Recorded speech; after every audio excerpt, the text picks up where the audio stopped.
All right, today we are going to be checking out not a FNAF song, but a Hazbin Hotel song. We're going to check out Let's See a Smile by Divide Music. Let's get into this and let's see how it goes. Hey, and make sure you watch the original. Links down below. We don't steal content. We don't steal views here. Go watch the original, preferably before watching this one, because I do pause, etc., etc. Let's break this down and see what's good.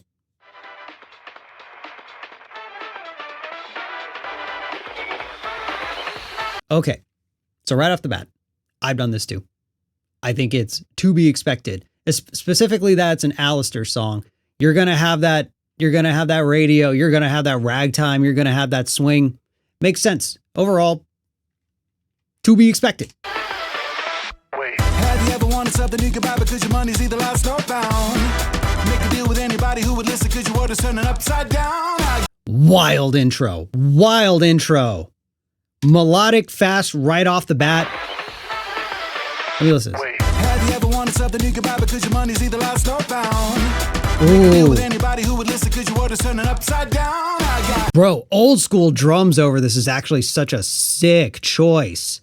The filtered brass, the brass going with that, like, again, that radio mixing EQ and what have you over like old school hip hop drums is really, really sick. Also, fantastic voice, really, really solid timbre. Very, yeah, it's really good. This is almost giving me like, I don't know, almost like, seems like something Bruno Mars would do.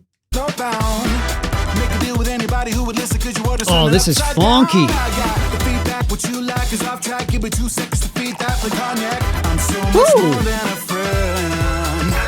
Ooh, a little run right.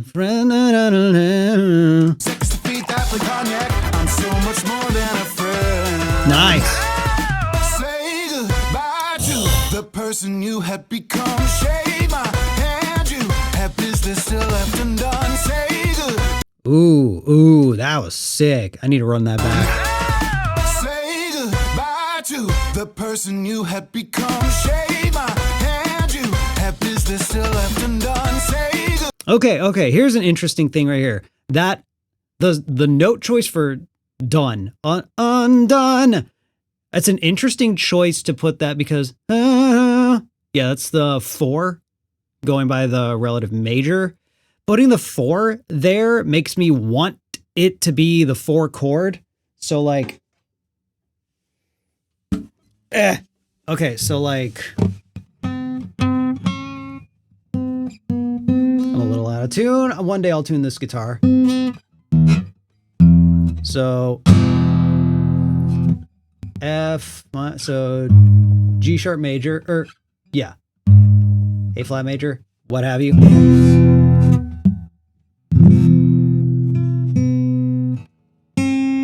And so with this note being here, oh.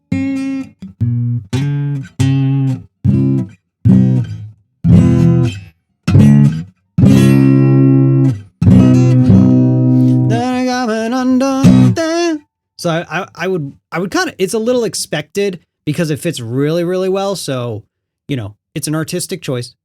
I would think the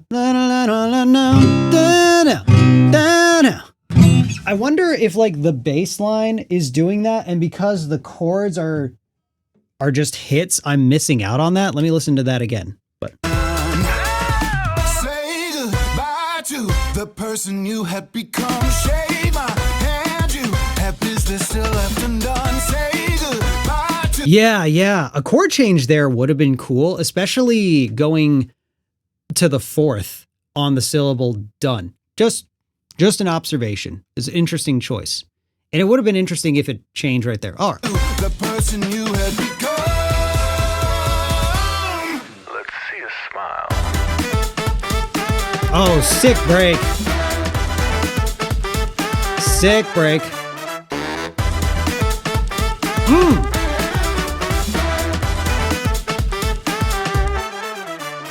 Something I also appreciate with these songs, a lot of times there's this group of artists in the nerdcore community where it kind of feels like, and I do this a lot too, just with a different genre.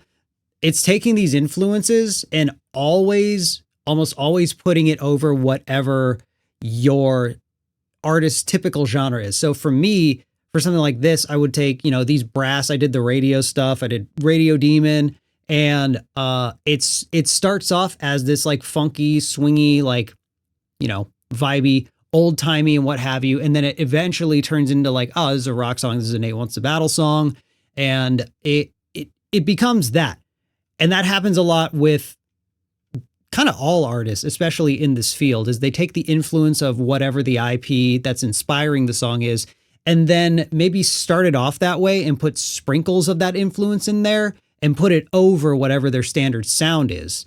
What I appreciate about this, now again, I'm not the most familiar with Divide's entire catalog. I've heard a decent chunk of songs.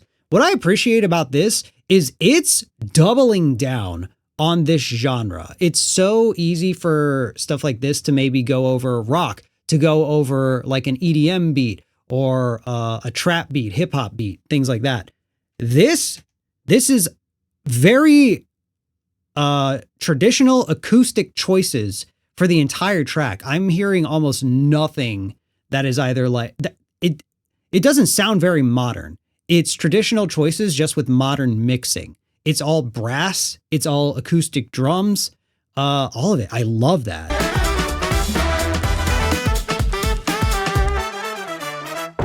Knocking can echo when the spaces are all gone. Yeah, this is so sick.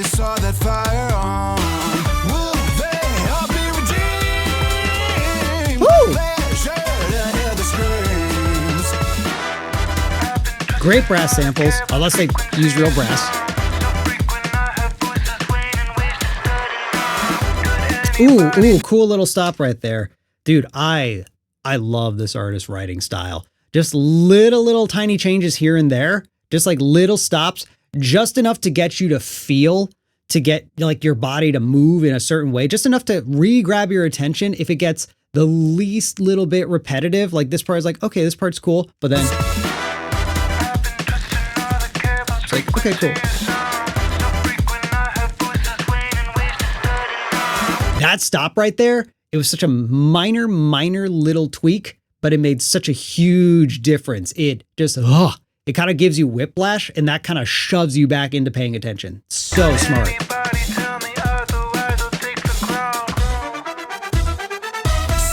goodbye to the person you had become. Shake my hand, you have business still left undone. Say goodbye to the person you had become. Cool hook. Let's see a smoke. We have the break again. It's a cool break. It works. It's really good.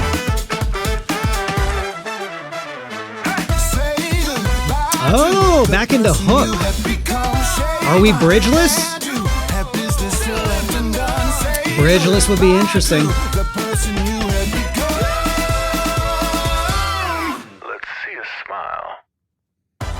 Hey, okay.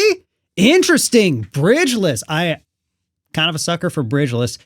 Bridgeless, though, with just repeating post-chorus and then chorus again, to me conveys two things. And it could be one or the other. It could be a combination. This is something that, you know, I experience a lot. When you are doing like fandom music, especially when you're an artist in the YouTube algorithm, quantity is a huge factor. Throwing more spaghetti is kind of part of the trade. So a lot of times when you're doing songwriting, and again, this isn't to say I think this is like, you know, lazy, or I think this is even what the case is. A lot of times you find that once you've gotten like enough, you're like, okay, well, I could go above and beyond and do a lot more. But if I'm not feeling particularly like I need to think, because dude, in any scenario, trying to compose a bridge, unless something instantly dope comes to mind, is just kind of like, all right, let's figure out what the bridge is going to do. To me, it's like, it's a weird mental dynamic shift in the writing process, because it's this kind of weird, it's like something's going to change, something's going to shift. So a lot of times you end up skipping bridges. And I feel like that happens a lot outside of fandom music as well, with a lot of like modern, just like pop, with a lot of rap, with a lot of popular music, with a lot of like charting artists. Bridges are like kind of phasing out as it is. So there's a combination of, am I confident enough in the pieces I wrote for this song?